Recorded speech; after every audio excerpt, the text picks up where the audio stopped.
Welcome, Door Grow property managers, to the Door Grow Show. If you are a property management entrepreneur that wants to add doors, make a difference, increase revenue, help others, impact lives, and you are interested in growing in business and life, and you're open to doing things a bit differently, then you are a Door Grow property manager.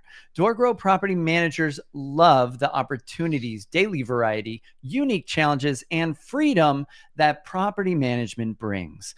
Many in real estate think you're crazy for doing it. You think they're crazy for not, because you realize that property management is the ultimate high trust gateway to real estate deals, relationships, and residual income. At DoorGrow, we are on a mission to transform property management business owners and their businesses. We want to transform the industry, eliminate the BS, build awareness, change perception, expand the market, and help the best property management entrepreneurs win. We're your hosts, property management growth experts, Jason and Sarah Hull, the owners of DoorGrow. Now, let's get into the show. All right. That was good multitasking there. You saw that? See, I saw that. That was one time I've seen you multitask. So you are capable of it. That was hard, but I had that part of the intro memorized. I was putting my phone on do not disturb as I was reading it, and she decided to call it out. I was trying to make it not because you're like, I cannot multitask. It's hard, right, guys? It's hard for us to multitask. Women have us beat in this area. We dominate you here. Yeah, your brains are just wired differently, but we have that singular focus advantage. We can just cut everything else out and focus on one thing at a time. Well, speaking of focusing on one thing at a time, let's get into the show. Yeah. So we were going to talk about some doom and gloom today. Yeah. So we just saw keeps surfacing. We just saw the stock market tank like 1,000 points, right? Pretty wild. And a friend of mine who runs a company, Jeremy Pound, he had mentioned, I saw his post online. Shout out to Jeremy. He said, now's the time to reach out to your real estate investor clients and say, hey, look, your property didn't go down by 1,000 points and never will, something like that. So I thought that was clever. But yeah, real estate, probably a better investment right now than the long term. But a lot of investors are still in general freaking out. There's a recession that seems to be looming and coming, or is already here, depending on who you listen to. And so, yeah, the sky is falling, and Chicken Little's been shouting, which is the news media, and like everything bad is coming, and right. And so, so is this going to be, how's this going to impact property management? Might be a good question to start with. Yeah. I think one of the things that we're already seeing is we have been seeing in many markets, at least a decline in prices if you are trying to purchase a property right now. And we are no longer, no matter what market you're in, because some markets have still held pretty steady, no matter what market you're in, we're no longer in the days in which you list the property on a Monday, you get multiple offers, and it's accepted for well over the list price the same day. We're not in that situation any longer. Yeah. So how does that affect property management? Well, on the real estate side, investors right now should be, if they're not, but they should be looking, because things are on sale right now. So if you think about what is your favorite store of all time, let's ask you, what's your favorite store ever? Amazon. Okay, cool. A lot of money Amazon, there. That's great. That's actually, I wouldn't have thought of that because my brain doesn't equate it to a store, but I guess it is. Okay. I love it. I love Amazon. Okay, cool. Amazon. Yeah. So if Amazon had a sale where everything was 30% off, would you probably buy some stuff? Oh yeah, I'd buy a ton of stuff. What if it was 55% off? 60, 70. No brainer. I would stock up on so much stuff. You'd be like, I don't even need this, but what if I do? A million supplements. I would like, right. Yeah, I'd be healthy You'd set be for buying the next everything. year. So investors, this is your call. hello, real estate is on sale right now. So the savvy investors, they already know this. They're super excited right now. The savvy investors are not freaking out. The savvy investors, they know this is where millions of dollars can be made. And in fact, in every single recession, new millionaires are made. And this is an opportunity for that to happen.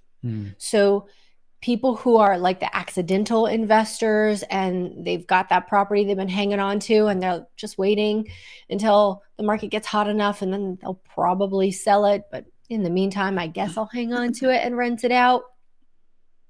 They're going to freak out right now. They're going, oh my God, what if rents dip even more? What if vacancy rates are longer? So I can't fill a property, or my property manager can't fill a property in a week like they used to be able to. It was just churn them out and hurry up, get another one in there, find a warm body, put them in. They're like coming in droves. That's not the situation anymore. And they will freak out. But the investors that understand the situation that we're in and the market at where it stands, oh man, they are excited. Yeah, I'm excited right now. I'm like, great, tank baby, let's go. So the big news out there, like right now, is Warren Buffett decided to sell off a ton of stock, like half of his stake in Apple, like some major things. And he doesn't make very many moves, right? He's like this minimalist in making purchases or selling. He's like, he's got the diamond hands, right? And he's now sitting on a cash stockpile of 277 billion with a B. He's just hanging out with cash. He's waiting for the bottom to hit because he must know that things are going to get worse, right? Because he's going to go shopping. Yeah, he's definitely waiting to go shopping is my guess. And so there's going to be some deals to be had.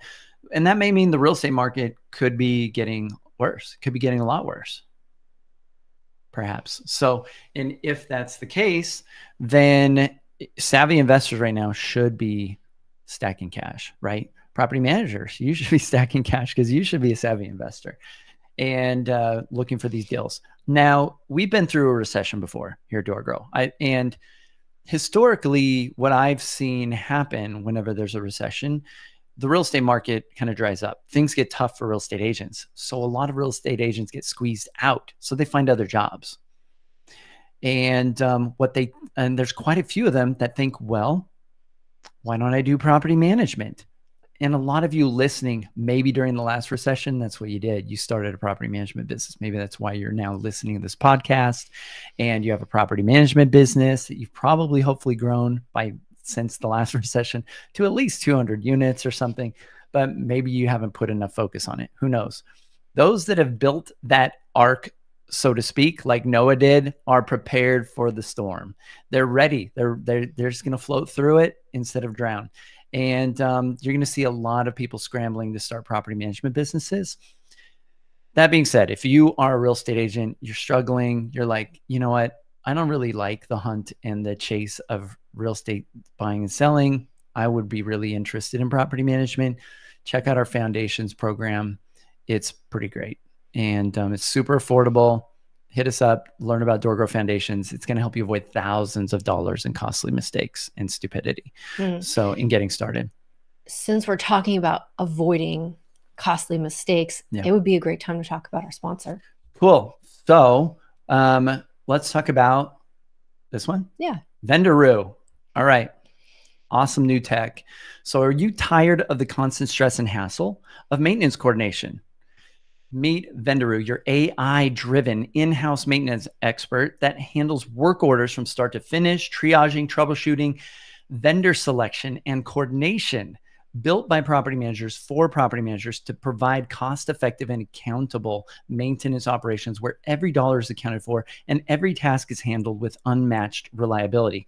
Vendoroo takes care of the details so you can focus on growth. Schedule a demo today at Vendoroo. That's vendor, VENDOR, like a kangaroo. Get it? .ai, vendoroo.ai/doorgrow, and experience maintenance done right. Cool. So we've got some clients no getting mistakes with AI. Great results with that. Yeah. So check that out. We're in an AI revolution right now, and get in yeah, I think that's we're hearing great things from our clients about this so far. I mean, it's hard to with a maintenance coordinator that has been programmed for the last 12 years and has 500 over 500,000 work orders already in it, and never forgets any detail you tell it about the property, and is intelligent. Like and they put a human layer between that, so it's really cool. All right. Yeah. Back to the topic at hand. All right.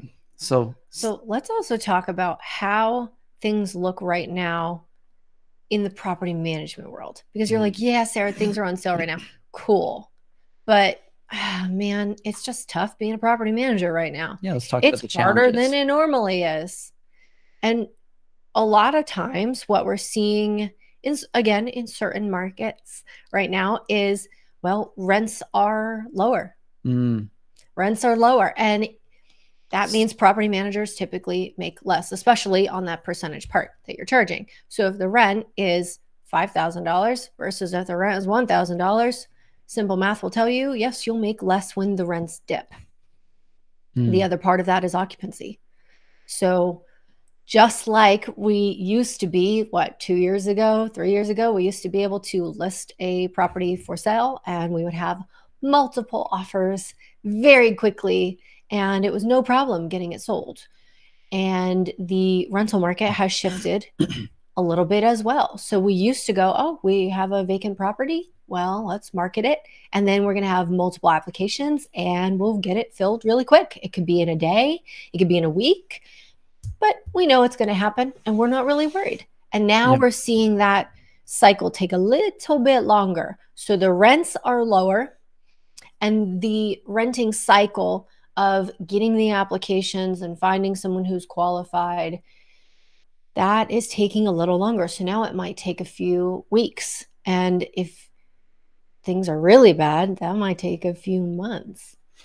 So in some markets, vacancies are up right now, rents are lower, the rent cycle's taking longer. So leasing in general can be a bit more of a challenge. And so and people, to be fair, a lot of property managers in the long-term rental management game have had it pretty easy, right? When you look at like multifamily stuff like this, like 2020, 2021, none of y'all were complaining then, right? Now, super easy then. When you look at the multifamily industry, like getting tenants in place has always been a challenge in a lot of these multifamily places. And so they focus on this. They're more aggressive.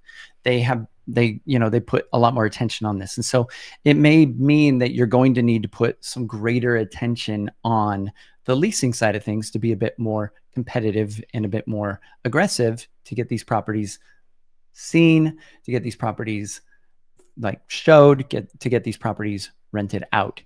So what are some things that they can do to kind of deal with this challenge with leasing right now? Well, number one, I think the most important thing that you can do here is you may need to look at changing your processes depending on what they are in the leasing process, specifically regarding showings, right? So if you're like, well, we do 2 showings a week, this is how I used to do things. I do 2 showings a week, and one is at this day, this time. The other one is at this day, this time. This is when you can come and look at the property.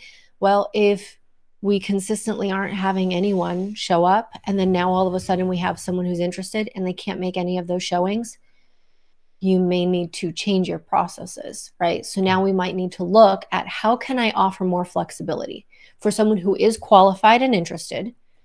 How can I offer more flexibility? And that doesn't mean, oh, I'm just going to be on call 24 hours a day as a leasing agent and I'm just going to jump when somebody says, hey, I want to look at this property. That is not what you're going to do. So can we do self showings? Can we use electronic lock boxes? Can we have a team member just go to the property, unlock the door, stand and wait, and then lock it up? Because that's what I used to do, right? So, well, they have to be licensed. No one has to be licensed to unlock a door. Unlock the door, stand there and wait, and lock up when they're gone. That does not require a license, right? So how can we offer more flexibility so that people who are interested are now able to go see the property when it's convenient for them, because they might work 9 to 5. So 5:30 might be impossible because at 5:30 I'm stuck in traffic, right? So I might need a 7 o'clock showing or a 7:30 showing, or I might need to do something on the weekend. But on the weekend, I have all my kids' stuff and soccer camp and all this stuff. So like finding those little spots that do work for them. Well, great. Like what day and time would be good for you, because I can see if I can fit you in. And or if you have the electronic lock boxes, that opens a whole host of availability. I think they shut off at a certain time, so you can't go at like midnight. Yeah. Right? But then you have a whole bunch of available slots, and they get to choose what's convenient. So maybe even a step earlier, which I love the idea, like you can start to be more flexible. And maybe that could be helpful, is just to get more eyeballs on properties, maybe optimizing the listings. And so there's several ways to optimize listings, and a lot of property managers probably been a little bit lazy about this. Some companies put a lot of detail on this, but this is a competitive advantage if you have better photos. We've had companies on like Box Brownie and others where they will improve or edit the photos. There's so many AI tools now as well for photos. And so if you can get your photos optimized and improved without becoming like, without lying, without like, hey, look, the carpet and the walls are all perfect and AI made it that way and it looks like garbage, right? That is not going to like bode well for you. But yeah, if you are getting better photography, improving and optimizing the listings, making sure the descriptions are really clear, adding video tours to these, making sure you've got like, one of the big things I would look at, I loved seeing on any listings when we were looking to buy a rental property to rent out or anything. I love seeing the floor plans. Oh, that's so easy. I love seeing the floor plans. Like then I could go, oh, this is how it all fits together. This is how it works. And all these photos that are taken from the corner with a wide angle lens and make everything look giant. That stuff's probably not serving you. It's making things, it's not showcasing reality. And so I think there's going to be a greater push with AI and fake humans and all this stuff. There's going to be a greater push and a need or greater desire for humans to get reality. Everything's been fake news, fake everything, fake voting, fake food, right? Everybody's waking up to this. So we need to stop trying to make everything look better than it is. We need to start showcasing reality. And so it might mean photos instead of wide angle from the corner, maybe more like we've done with our Airbnb, taking photos straight on. And I think with Airbnb, that works really well. The types of photos I've put on our Airbnb, I would not wouldn't do on a listing. What I would do though is I don't want to use the wide angle lens. That's going to make a little tiny closet look triple its size. Sure. So that I think, but still maybe from the corners. Yeah. And I would, because when you're trying to either sell or rent a home, you are looking like, hey, imagine your family in here. Look how big the space is. Look how great it is. It's beautiful. Lots of light. But don't advertise there's lots of light if there's not lots of light, right? Yeah. So be realistic in it, but still do things to make it look attractive. That being said, a step even before the listing is really do some research in the market. What's available? So, okay, this property, I can rent it out. I know what it looks like because I'm familiar with it. But this property is competing against other properties. What do the other properties in my market look like? If all of the other properties have a swimming pool and you're the one without a swimming pool, you may have a problem. Sure. Right? So if all of the other properties, they have certain amenities, you may need to look to see, hey, is it possible for us to also get these amenities? Right? So you might need to look at doing some updates to paint, flooring, kitchens, bathrooms.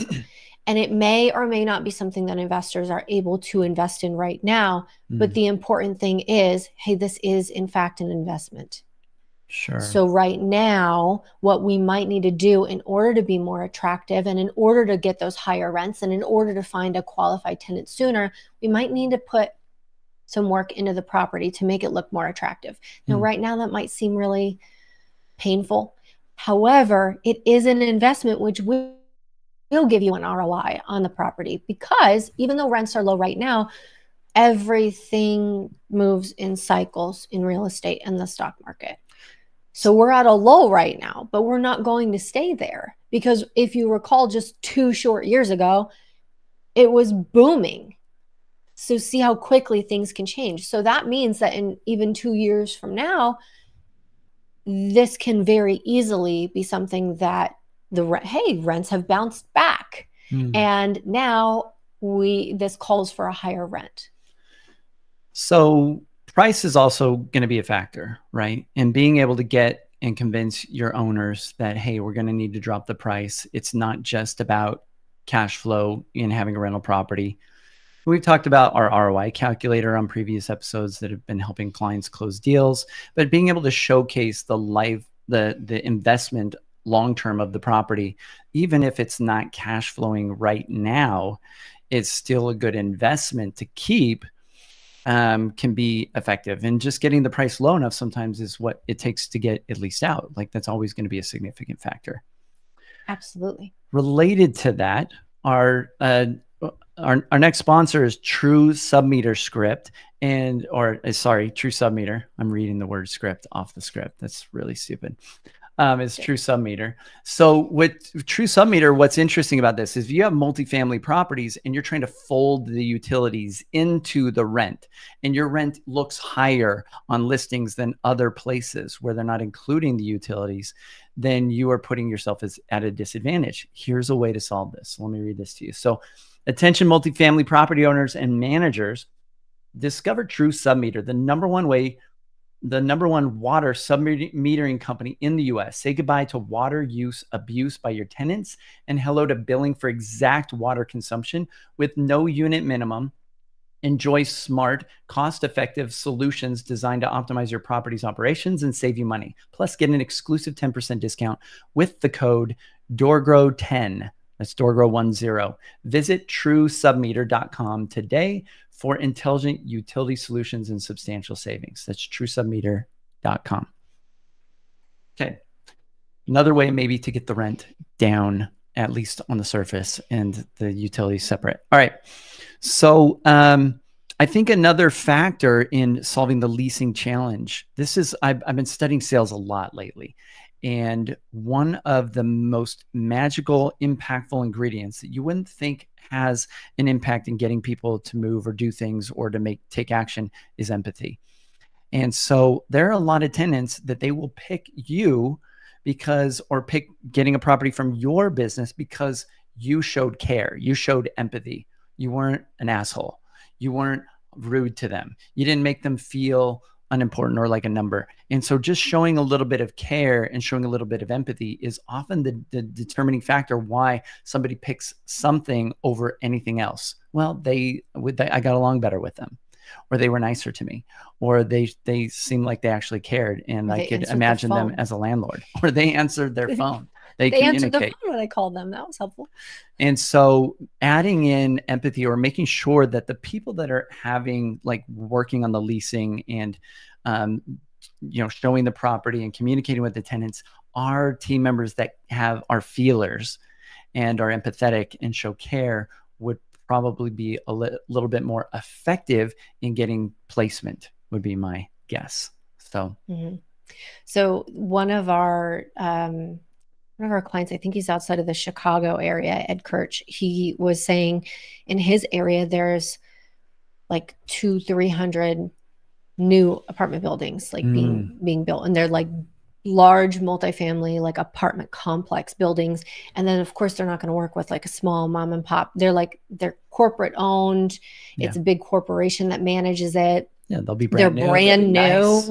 They're nice. They're pretty. And he said, and sometimes the rents are either the same or even less than the units that we're managing. And he's like, man, it's really hard to compete with that. And I said, well, is it though? Because yes, there are always going to be the people who just want the bargain. Yeah. They're like, well, if this thing is $100 and this thing is $110, I'm going to go with this cheaper thing, even if the $110 thing gets me better service. I don't care. I'm just all about the money. So if you're attracting those cheapo tenants, good luck managing those. Have fun with that. Yeah. But if you're looking to attract great tenants, price is one factor, but it's not the only factor. So again, it's the relationship. And we always have to remember that property management is a relationship business, because we have a relationship with the client and we have a relationship with the tenant. So if one or both of those fails, it's going to be really, really hard for us then. So just by building that relationship, and it doesn't mean you do not need to be friends with them. You don't need to take them out for pizza and beer, but just by being available to communicate with. Now, again, don't go too far with this. This does not mean you're at someone's beck and call 24 hours a day. Oh, I'm going to be glued to my phone, and as soon as somebody calls, I'm going to answer right away. No, but it does mean that you are available, you are responsive. It's not 100% of the time. Sometimes you might need to call someone back, but it's, can they get in touch with you? And do they feel like I'm talking to a person who actually cares about me and my situation? Or do I feel like I'm talking, we've all had these conversations where you can just tell they're like, hurry up, come on, like just sign the stupid application so I can be done with you and move on to the next thing that I'm doing. I don't really care at all, but I just want to make the money. So like, would you hurry it up here, sweetheart? Right? So there's a big difference on how you're communicating with people as well. Got it. So is there anything that you think will be shifting related to a recession related to the owners? Like maybe money gets tighter for them. Inflation's going up. They're having a more difficult time paying for some of the repairs on the properties. Maybe it would make sense for some of the property managers now to be communicating with the owners, like, hey, set aside cash, make sure you're because things are getting more expensive. Make sure you have the funds in order to take care of things related to this rental property to weather this. What do you think? Yeah, I think that's fair for sure. I also think that, I mean, for me, that's always something that I do, because I've been in situations where we needed a cash call and we had no cash available. So now we're really in hot water. So I do that anyway. But I think right now, especially just having those conversations like, hey, and just so you know, like, this too shall pass. Yeah. So you might not be in the best situation right now. Maybe cash flow is not happening. Maybe we're cash flow negative, but this too shall pass, right? So it comes in waves, it comes in cycles. And I think that's even more important at this point to discuss why investing on cash flow alone is just not a great strategy. Because if you buy a cash flowing property right now, that can change in a year or 2 years or 5 years, right? And vice versa. So right now you might buy it and it's not going to cash flow at all, but in 2 years or 5 years or 8 years, then all of a sudden, wow, we have a lot of cash flow happening. So everything comes in cycles, but it's important to understand cash flow is just one piece of the pie. It's not the entire pie. Right. Like even great stocks will lose money in the short term. Sure. Yeah, absolutely. And real estate is a long-term game. It's not, I'm going to buy it today and sell it tomorrow and bank $1 million. Yeah. Can you do that in certain situations? Absolutely. But is that going to be the normal experience that people have? No. Okay. So I think, yes, talking with your owners about the other pieces of the pie or pieces of the equation. Well, let's look at the tax benefits that you get, right? Because a lot of times people don't even understand really what it means to be able to take your losses on paper from real estate to apply them to your active W-2 income. So you can pay less in taxes just by owning a piece of real estate. That's amazing, right? You're getting the depreciation, you're getting appreciation, because even if it's not appreciating currently, it will over time appreciate. Every property over time appreciates. It's just a general rule of thumb. So it might take a couple years to get the appreciation, but you will get it. And now you're building up equity in an asset that you can tap into later. And if your tenants are paying some or all of your mortgage for you, that's amazing. Where else can you get something where you're going to take out a loan on something, but somebody else is going to pay that loan for you? Even if it's not all of it, even if your mortgage is $2,400 a month and you're like, well, the tenant is 22, but then I have some other expenses on top of it. Well, that's great. They're still paying a large chunk of your mortgage for you. And again, things change. So right now that might be your situation and you might not cash flow.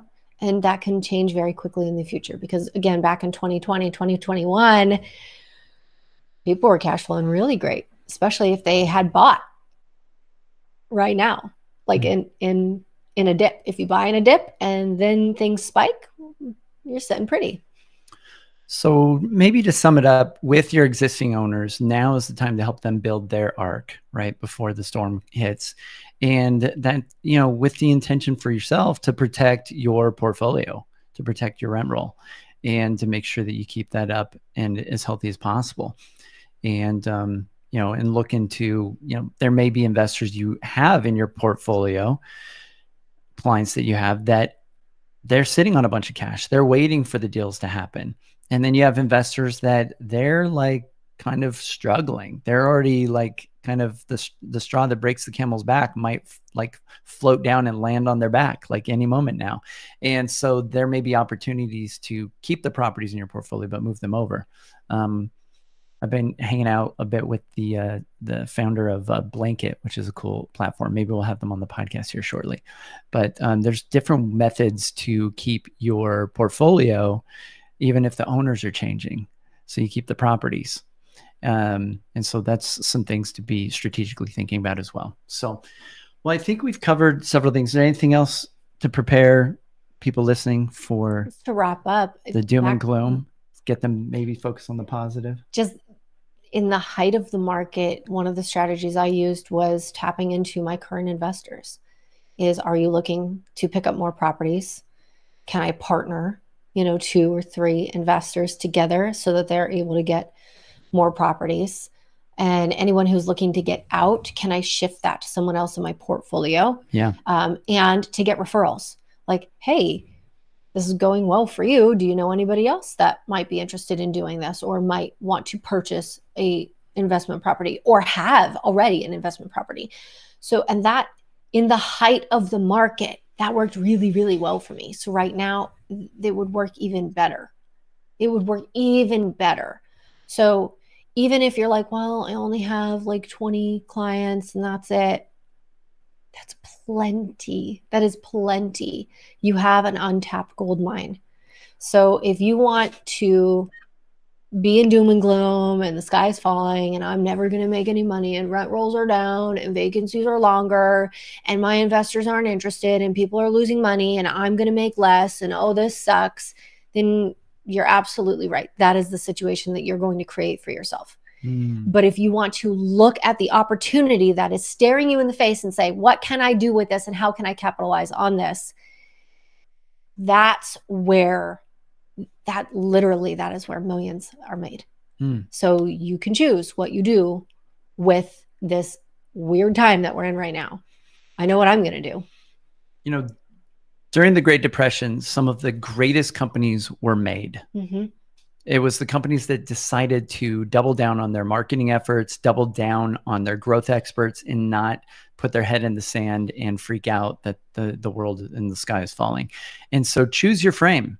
I think sums up what Sarah's saying. I think it's great mindset. Choose your frame. Either you're going to believe in the opportunity and see all the positives of why is this positive, figure that out, or you're going to view this as a threat, be scared, kind of tighten up, and you're going to watch some people make a lot of money and pass you by and stack a lot of doors. There's going to be a lot of opportunity for growing a property management business, I think, a lot. So, and if you want to capitalize on that, reach out to us at DoorGrow. And I think that's it for today. So until next time, to our mutual growth, everyone. And if you are interested in connecting with us, you can reach us at doorgrow.com or check out our free online Facebook group community at doorgrowclub.com. And we'll give you some free gifts for joining. And hopefully you'll get on a call and chat with us, and we can figure out if we can help you grow and scale your business significantly. So until next time, to our mutual growth. Bye, everyone.